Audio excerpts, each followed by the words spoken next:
issue of having low test scores across the board consistently over the last few years, and wanting to address that and hopefully increase that to at least come up, because we've been below state average at least for the last 3 years. How can we improve those scores?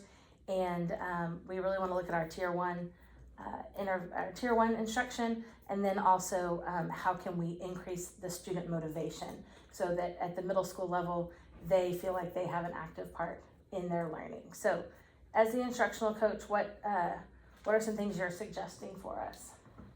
One of the biggest things is probably going to be that our teachers right now, based off of their surveys and just talking with them in PLCs, is that they don't feel not necessarily supported, but they just don't feel very confident in looking at the data and being able to distinguish, okay, these are the kids that I need to be pulling and these are why, and making those groups themselves. So I think one thing that we do need to do, and I can kind of help in this as well if I need to create this, but create one space where we're putting all of our data, we're staying consistent with it, but then we're also teaching teachers how to look at that data. I think that's really Right, good. and I think that's helpful because I mean, I get my students at the beginning of the year and I can see, okay, well, from 3 years ago to now, their star score has decreased every single year.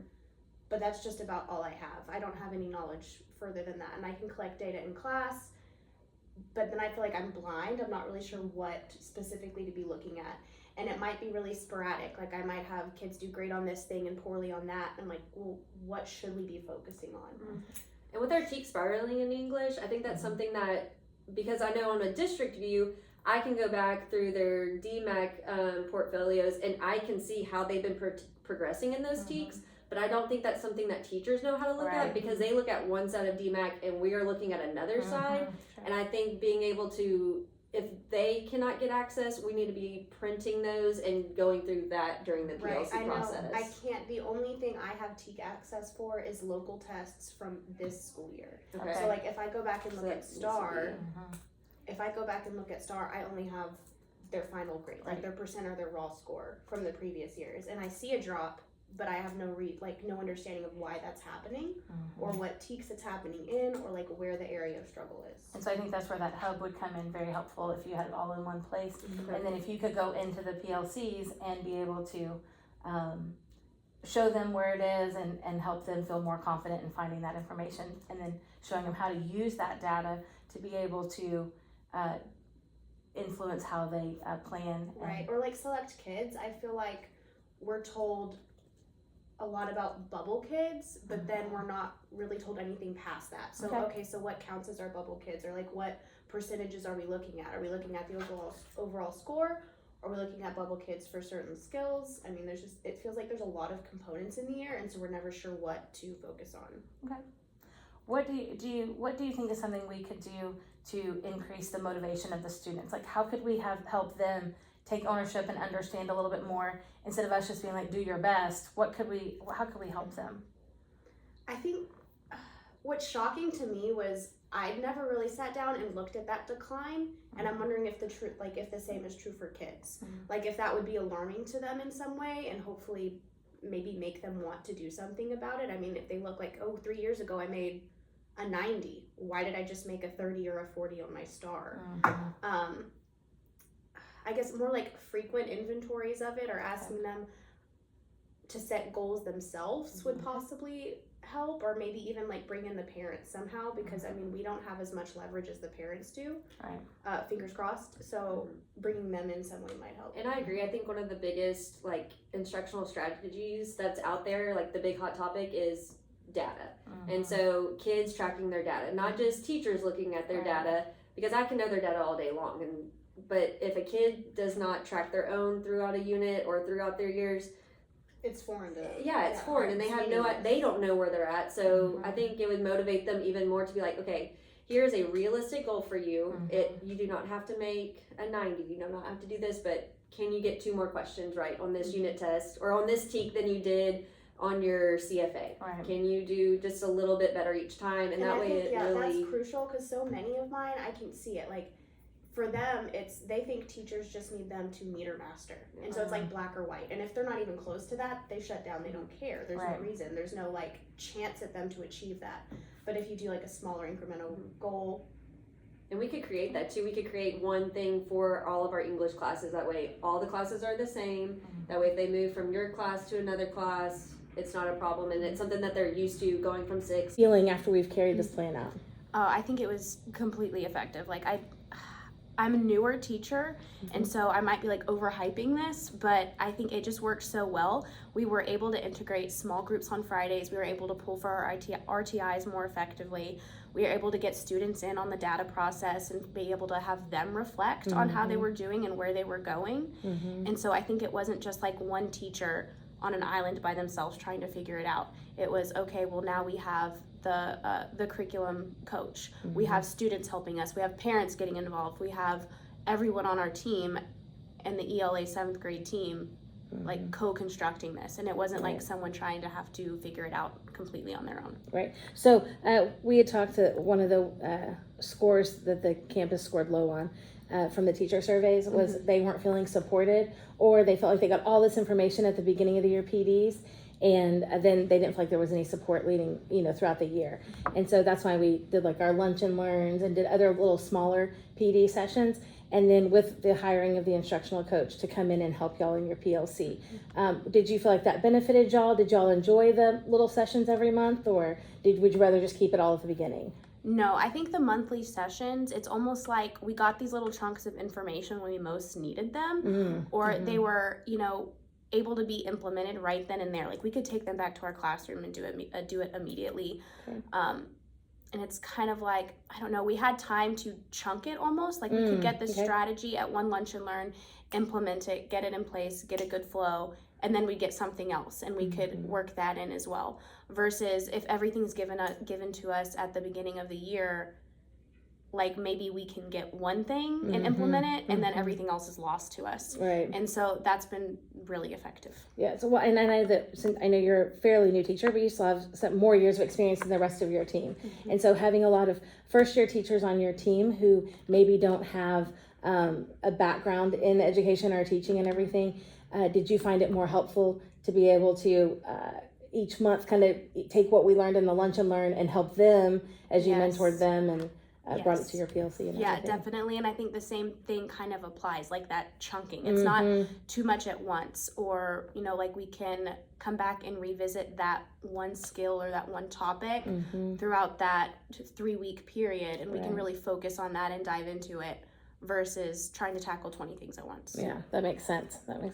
So how did y'all use the student data to inform your instruction? Like what were some things you did to truly look at that data? Because we've had the data all along, but we noticed that we really weren't using it effectively. So what are some things y'all did with that student data to be able to influence your instruction and planning? Well, the instructional coach, first and foremost, she created that Google Sheet drive and kind of organized all of the data for us and showed us how to look at it. Okay. And so we used the previous STAR data to kind of learn that process, if that makes sense.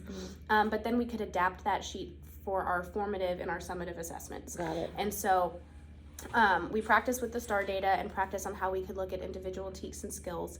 And then we kind of adapted that, and we used it each week for our formative assessments and then for our summative assessments as well. So based on that, we could create small groups on Fridays, or whenever we do small groups in class, we can know what kids to rotate for what skill, or we can know what things we might need to teach differently, or reteach completely. And then it was really useful for RTI specifically. So during that RTI time, when we can draft certain kids, we could draft them based on skills that need to be developed. So maybe I can pull in 10 kids that all have this one skill that they need to improve on, and we can focus on that during that time. And then next week I can pull certain kids for a different skill, but they're already grouped in that spreadsheet. Yeah, that is super helpful. And I can imagine having it all in one spot was very helpful. Yes, versus I feel like on DMAC, we're going in 20 different places trying to locate everything. Yeah, and you don't always have all the access that you need. Correct. But the instructional coach did, so she was able to upload that. That's wonderful. So did you feel like you were able to truly, you and your team able to truly differentiate you're teaching and working with the students more effectively this year than you have in the past? Yes, and I think that really, especially for me, came in when we did group activities in class. And so they might be doing almost an identical activity, but I could group them based on ability, and then give them supplemental aids or differentiation in that way. So using that spreadsheet, even in my normal classes, not RTI, not small group necessarily, I could still group them and still give them some type of resource to help their specific needs. Okay, that's great.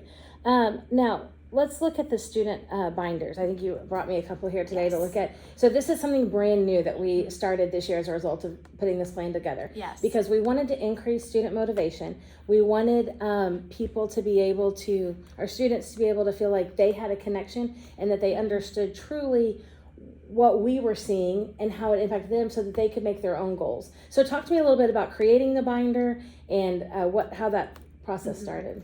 I have loved this process, and so the first thing that we had students do was look kind of at the history of their STAR scores. Okay.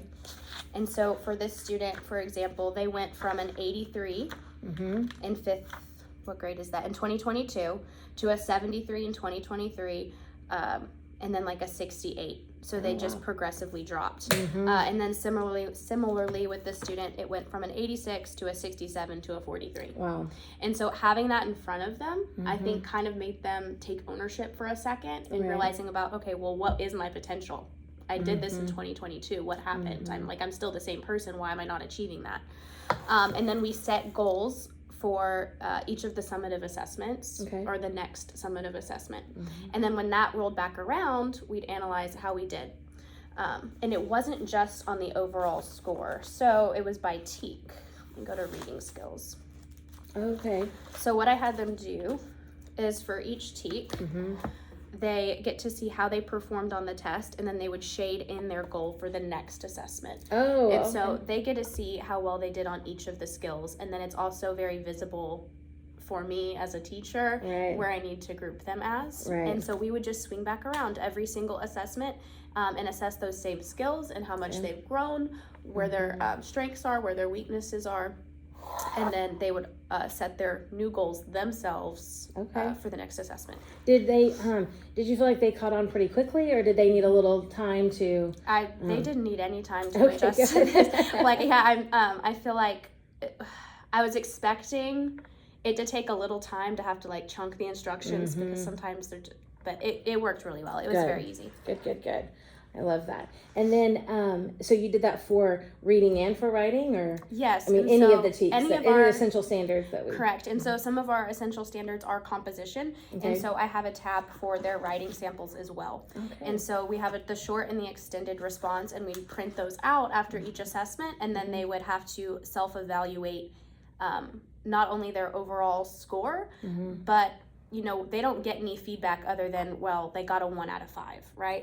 Or they're 1 out of 4, or 0 out of 2.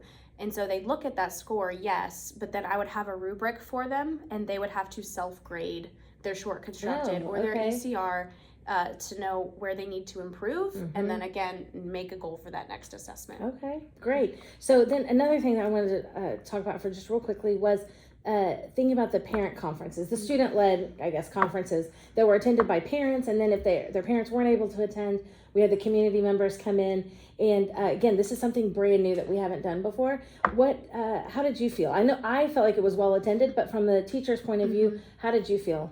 I think it went really great, and it was kind of fun to see students proud of what they've done, I guess, and kind of show off to their parents.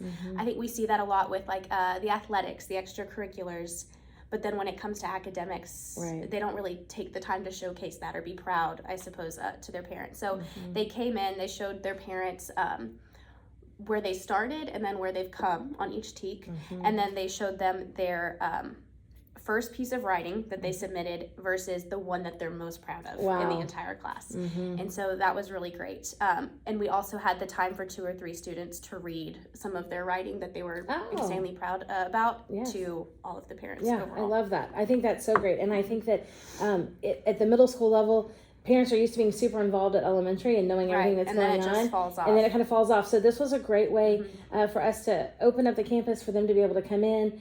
And for the students, it wasn't just meeting with the teacher, because you weren't meeting with each parent. It was their own student meeting Yes, with they them were and really being able taking to. charge of it and kind of taking ownership over what they've done, how much they've grown, what goals they set. Right. And I was there really just to answer any questions the parents had, but I did not lead any of the meetings.